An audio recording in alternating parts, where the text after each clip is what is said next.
Hey guys, I'm Kevin Fernandez. Right now I'm an intern at Fox Sports. Right now I'm interning at Fox Sports and my official title is Original Programming Intern. Alright, so this is my office for today. This is the control room where we'll be watching everything.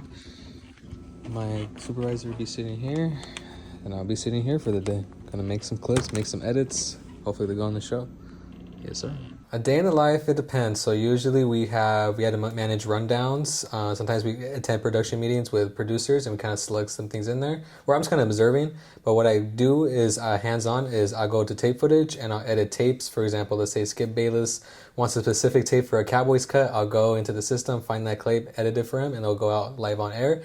And I also in charge sometimes of graphics that go up on air as well. The last show I recently just shadowed, so sometimes it depends. Like some shows that I do Undisputed, some shows I do The Herd with Colin Cowherd. This past week I shadowed The Herd with Colin Cowherd, and I got to see producers be in the control room and kind of watch how he manages the whole show. I think my favorite part is probably just like, as a kid growing up, you always want to, see what goes behind the scenes in the show and to be actually there at the studio walking in, and you get to see what goes into a daily week or daily studio show that goes on every week, 5 days a week. You get to see the process, and it's really rinse and repeat, and you get to see the process of, what goes into a show and just how much it takes to go in and how much everything needs to be, all these tapes need to be in by a certain time, all these graphics need to be in by a certain time, and people are really on like hard deadlines that happening. Sometimes you need a video that's like 2 minutes, or sometimes you need a video that's like they select something in and you need a video in by like 30 minutes. Sometimes you just have to drop everything what you're doing, just work on that video to get it in for the show.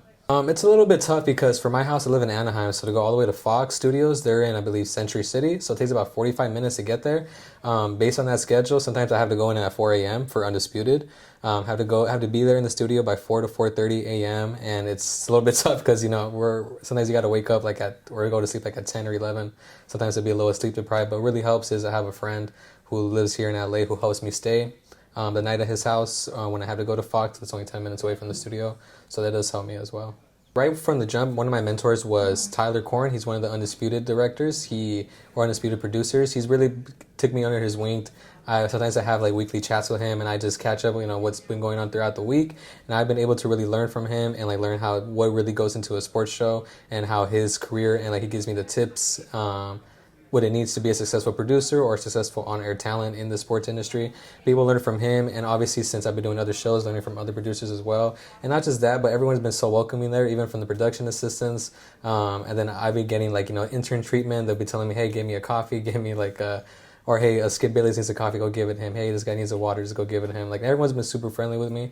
So, to be able to learn from everyone, and everyone's, they see me as a person of color. They're trying to help me as well. Trying to get me to that next level where I want to be. So like now what I'm learning on Fox Sports, all the intangibles from the meetings and like, seeing what really goes into a sports show, I'm able to apply those things here at Beach TV News and kind of like amplify my own production value here at Beach TV News. So both are kind of really going hand in hand right now. Say, if there's something you really want to get into, whether it's production, what I'm doing, or digital, or even assignment desk, you want to really emphasize that in your cover letter and your resume. Like for example, with me, if you really want to get to what the position I'm in, original programming, I really put a big emphasis on my production skills and my post-production skills. I think putting emphasis on that so they can really put you at the right department, and from there you're really able to shine. So I really think, look at the main skills you have and then try to put that on your resume, maybe cut some certain things out that are going to be, for example, I had to cut some things out from my previous community college that weren't production related, and make sure you stand out. What I mean by that is like, talk about your link, put everything on your LinkedIn, make a link tree. You want to, people can say they have a lot of work, but recruiters want to see the level of work you have. So I think putting that in an organized way on LinkedIn, link trees, like I said, can really, go a long way. If you're looking for an internship, like I said, like, recruiters are really looking to like what work you're going to be putting. So I would say to stand out really from everyone else is, be active on social. Post all your work on socials. It doesn't matter if it's something small, just post it, as long as you're getting some traction on there. And like I said, you make a link tree, with your LinkedIn, you kind of amplify everything you're doing and just showcase your work. Like the problem with me before I used to have struggle getting internships, and I think what really figured out for me was just finding a way to showcase it. Because I knew I had talent, I knew I had a lot of work under my belt. I'm just like, how do I showcase this to recruiters so they can digest in an easy way? So, they just click a link and they see all my work there and just make it very accessible. So I will say, start off with that. Make sure your work is accessible to all these recruiters. And yeah, that's probably what I would say. Because everyone here is talented. You just gotta show the work to these people so they can really know the talent you have instead of just trying to dive in. Because it's one thing to say on your resume that you have talent, but it's one thing to show it as well.